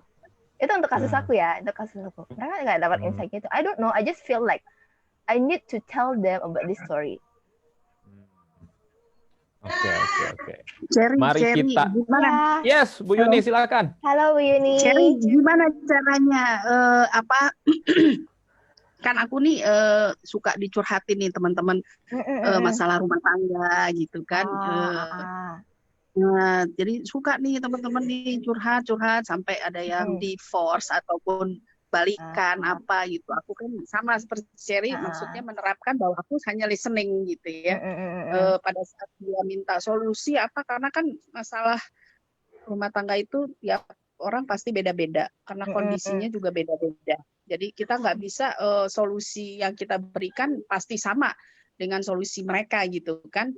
Hanya saja tadi kan Cherry bilang bagaimana menyamankan teman gitu ya, maksudnya teman-teman yang curhat itu gimana biar dia tuh merasa nyaman gitu kan. Kadang-kadang dia udah curhat nih gitu, terus aku oh iya ya gitu kan, terima gitu, tapi terus nanti dia balik lagi, dia curhat lagi yang kemarin dia curhatin gitu. Ini kenapa gitu loh, kok bisa ya ini dia balik lagi gitu. Dan pada saat aku coba nih loh, kalau aku pribadi aku solusinya begini, kalau di aku bilang karena pribadinya dia sama pribadi aku kan beda nih. Aku nggak bisa, aku udah berusaha masukin gini, kalau gimana kalau misalnya kan kita juga nggak tahu misalnya suaminya seperti apa gitu kan, karena cuma satu pihak ya kita taunya gitu kan. Kalau masalah rumah tangga itu kan yang curhat istrinya aja gitu kan, atau suaminya aja, kita nggak tahu di pihaknya gitu kan. Sebenarnya kan harus dua belah pihak. Nah, hanya untuk menyamankan teman-teman yang curhat itu gimana caranya gitu. Oke, di sini maksudnya membuat mereka nyaman itu membuat mereka bercerita dengan lebih leluasa atau membuat mereka tidak sering curhat, atau bagaimana sebenarnya definisi nyamannya itu, Kak? Iya, biar dia jadi kita bisa tahu sebenarnya dia curhat dengan nggak ada yang ditutup-tutupin gitu. Jadi benar cerita sebenarnya. Jadi kan kita bisa menganalisa, bisa lihat nih sebenarnya masalahnya seperti apa, di mana masalahnya gitu kan. Kalau dia merasa kadang-kadang kan ada orang merasa dia curhat tapi apa yang menurut dia benar gitu kan, belum tentu dia curhat kesalahannya dia gitu kan. Yang bisa dia curhat tapi menurut dia benar gitu. Jadi yang kebenarannya dia sebenarnya kesalahan dia suka diumpetin gitu, nggak dicerita gitu kan. Kalau kita ngobrol sama suami, ternyata suaminya begini loh, gini bini gue gitu. Itu gimana? Oke, aku coba jawab ya. Semoga bisa membantu. Nah, jadi pertama yang perlu kita kembali untuk ingat adalah ketika kita menjadi seorang pendengar, listener di sini adalah kita menjadi netral. Kita bukan seseorang yang perlu untuk membenarkan dia, kita juga bukan seseorang yang perlu untuk menyalahkan dia. Walaupun mungkin ada beberapa hal yang kita tidak sependapat gitu. Dan balik lagi, kita perlu netral untuk itu yang pertama. Yang kedua adalah tugas kita, dan tanda kutip tugas kita di situ ketika kita menjadi seorang listener adalah kita mendengarkan. Karena balik lagi kan kita tadi ada istilah juga ada ngomong bahwa kita itu sebenarnya bukan mencarikan sebuah solusi, tapi kita mendengarkan cerita dan perasaan mereka, karena dari situlah sebenarnya kita dapat bisa merasakan informasi. Nah, kalau misalnya Kak Yuni tadi bilang, oh Char, saya mau buat dia itu nyaman dulu sama saya, biar dia bisa cerita apapun sehingga saya bisa mendapat berbagai informasi yang nantinya bisa saya pakai untuk membantu dia, gitu kan? Oke. Sebenarnya ini ada beberapa pertanyaan yang bisa Kak Yuni tanyakan ke diri sendiri aja, jawab sendiri aja nggak apa-apa. Satu, apakah ini atas permintaan pribadi si teman yang curhat untuk dicarikan solusi, atau sebenarnya ini adalah rasa bentuk cinta kita kepada teman kita bahwa hey, I just want to help you, tapi sebenarnya tidak diminta gitu. Itu pertama. Yang kedua adalah apakah benar dia yang tidak nyaman dan tidak bisa bercerita, atau sebenarnya dia sudah menceritakan semua tapi kita tidak menangkap isi pembicaraan tersebut. Jadi bisa dua sisi sebenarnya. Bisa jadi sebenarnya dia udah nyaman banget tuh cerita sama kakak. Kayu nih, saya tuh suami saya tuh gini, dengan emosi berapi-api gitu kan. Masa suami saya gini? Kayak gitu kan. Bisa jadi sebenarnya tuh dia udah ceritain semua, tapi kita aja yang belum bisa mengambil ekstrak-ekstrak informasi yang ada. Makanya mungkin dari situ kita perlu mendengar lagi gitu loh. Itu pertanyaan bisa silakan dijawab sendiri oleh Kak Yuni gitu kan. Tapi balik lagi, tips and triknya gimana kalau misalnya balik lagi kalau mau bikin dia nyaman. Pertama adalah aku selalu mulai gini, orang selalu merasa nyaman ketika dia berada di suatu tempat yang dianggap rumah, dan tanda kutip rumah. Rumah itu kan berarti kan adalah tempat di mana kamu mau mandi tidak mandi nggak masalah, kamu mau makan tidak masalah, kamu mau pokoknya benar-benar kamu mau menjadi apapun itu kayak hak-haknya kamu gitu loh. Makanya dari tadi aku bilang kita perlu netral di situ. Ketika dia mengungkapkan bahwa masa suami saya begini bla bla bla bla bla, kita mungkin bisa tidak setuju loh. Kok kamu bisa bilang suami kamu kayak gitu sih gitu kan? Tapi kita bisa merespon bahwa oh oke, suami kamu seperti apa? Oh berarti misalnya dia cerita bahwa dia disakitin suaminya, walaupun bagi kita itu bukan satu hal yang menyakitkan gitu. Kita bilang oh belum tentu kan bagi kita kan. Tapi kita bisa bilang bahwa oke. Sakit banget dong waktu itu. Kita kan bertanya tanpa menyetujui, benar nggak? Sakit banget dong ya waktu itu. Dia kan nanti pelan-pelan akan cerita kan, cerita, iya sakit banget waktu itu. Sakitnya seperti apa? Jadi kita menanyakan perasaannya. Kita menanyakan perasaannya, apa yang dia rasakan, definisi perasaannya seperti apa. Lebih detail makin lama dia makin detail. Kalau tujuannya untuk solusi ya, terus karena dari situ dia bisa kayak menceritakan apa yang selama ini mungkin missing dari pikiran dia gitu kan. Misalnya dia sebenarnya cuma mau ungkapin dia marah, misalnya ya, kayak dia sebenarnya cuma mau ungkapin dia, tapi dia ungkapnya muter-muter terus, karena dia merasa bahwa aku nggak boleh ungkapin dia aku marah nih, atau mungkin dia nggak aware kalau dia marah, bisa juga gitu. Jadi kalau misalnya mau cari detail tentang yang bisa membuat dia berbicara, tanyakan tentang perasaannya, tanyakan tentang kondisinya, tanyakan tentang dirinya. Nanti di situ pelan-pelan dia akan bisa cerita sedikit, dan lama-lama makin deep. Dan ketika kita ngomongin sama perasaannya tanpa judgmental, yang balik lagi tanpa judgmental, tanpa bilang kamu sedih sih, kok kamu marah sih kayak gitu, tanpa hal-hal seperti itu, pelan-pelan dia merasa bahwa ada satu orang yang di sana yang mau mencoba mengerti dirinya. Ketika kita merasa bahwa ada seseorang yang mencoba untuk mengerti, pelan-pelan kita akan merasa bahwa oh aku bisa relate nih sama seseorang nih. Karena kan selama ini kan Nah, sebenarnya kan itu. yang bisa membuat relate itu kan emosi kita kan, bukan kata-kata kita.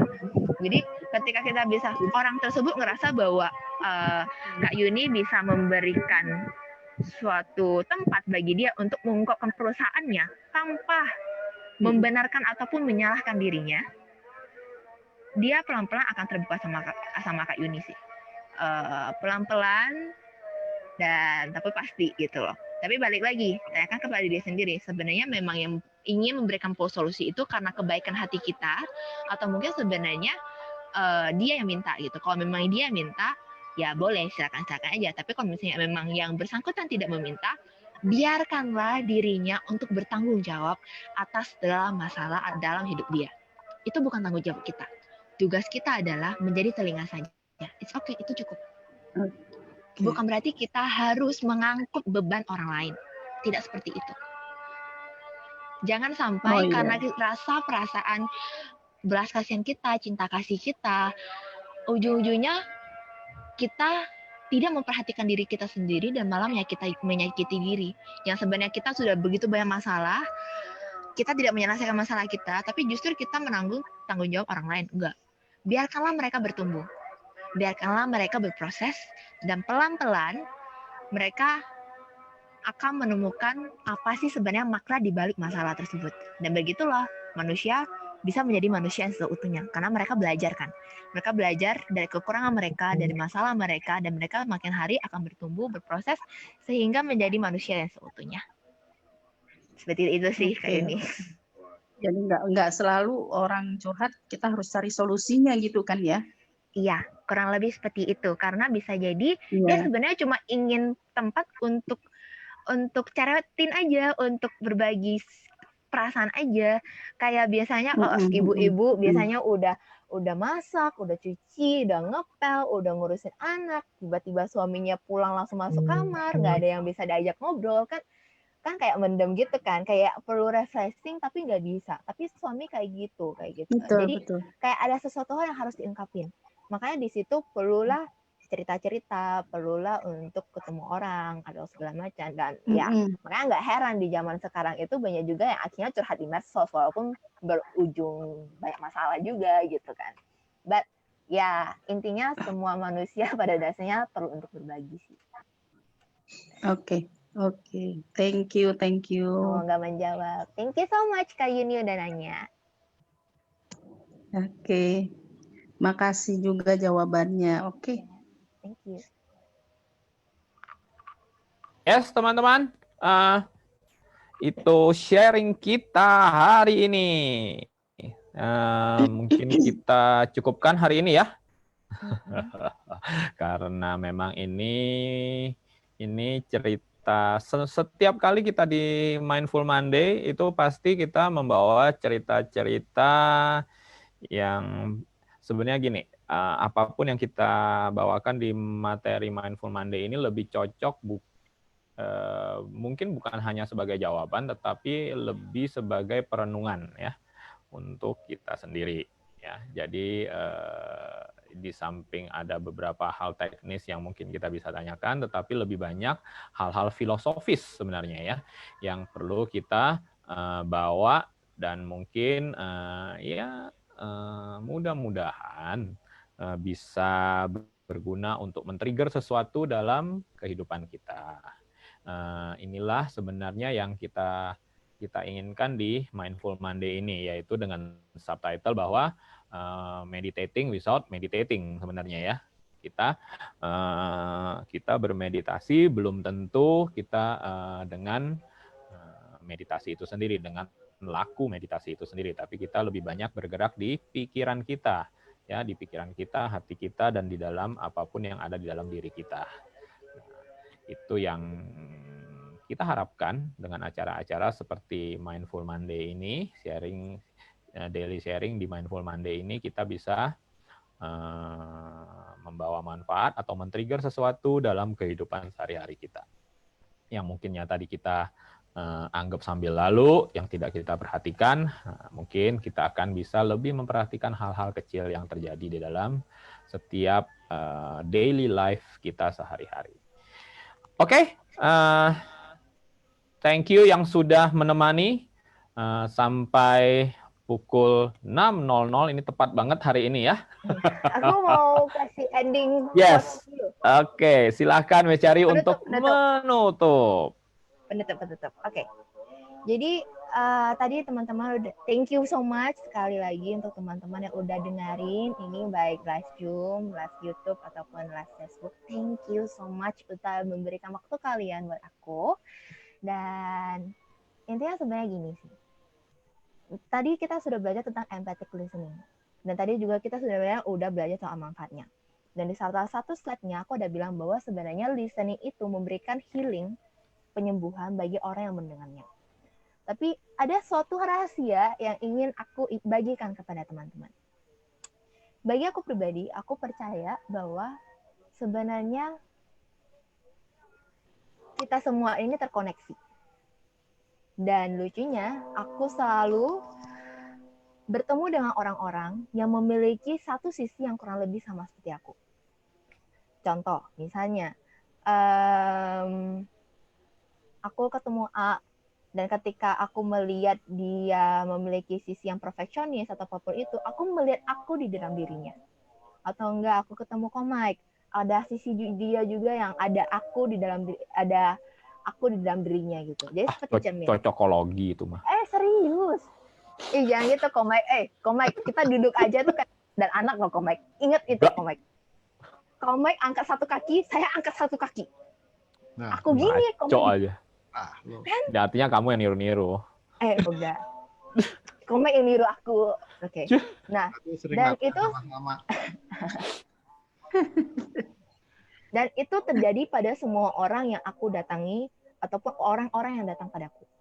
Baik hal baiknya, baik hal buruknya. Mau hal yang aku tidak suka maupun hal-hal yang aku suka.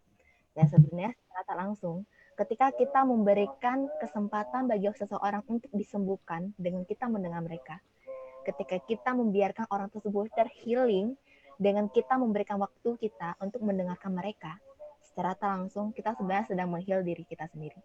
Bahwa hey, kamu sedang berbicara dengan dirimu sendiri, dan sebenarnya kamu sedang menyembuhkan dirimu dan membiarkan dirimu sembuh dan bertumbuh. Begitu. So, please, semoga ya saat ini bermanfaat. Semoga teman-teman juga bisa menjadi seorang empathic listener yang wise, yang penuh dengan kehanatan cinta kasih yang luar biasa, yang bisa menjadi inspirasi bagi banyak orang, dan juga bisa jadi penyembuh bagi banyak orang, dan juga bagi diri sendiri. Jangan lupa ke diri sendiri juga. Ya. Thank you so much. Makasih Chari, makasih Komai. Thank you semua teman-teman yang sudah bersama-sama sampai menit terakhir ini. Oke, silahkan juga nanti jangan lupa join di grup Facebook ini bila Anda belum, atau nanti di siaran YouTube online kita. Nanti kita posting juga di Facebook group ini. Nanti Miss Chari juga punya channel YouTube-nya sendiri yang akan kita posting di video Says Divine di dalam video saysdivine.com ini ya. Jadi Anda join dulu di sini dan akan ketemu link-linknya semua di sana. Catat meeting ID kita 369-789-8899 dengan password 111111 untuk kita bisa bersama-sama join di daily sharing setiap hari. Ingat pukul 16.20. Oke, sekian acara daily sharing kita hari ini. Thank you banyak untuk Miss Chari Suez yang sudah menemani kita hari ini. Kita tunggu beliau di minggu-minggu depan setiap hari Senin. Nanti mungkin akan bergantian dengan Bro Theo ya. Nanti Miss Chari yang atur nanti ya jadwalnya dengan Bro Theo. Miss Chari yang atur sendiri nanti ya, jadi manajernya. Udah dulu nanti kata ya. Iya, aku nggak ikutan lagi deh pokoknya. Aku terima beres ya. Thank you Pak Andoyo, thank you Bu Yuni, thank you teman-teman semua, Bu Ika, thank you semua yang sudah bersama-sama kita. Thank you Bu Ika, thank you semua. Bye. Bye. Thank you semua, bye.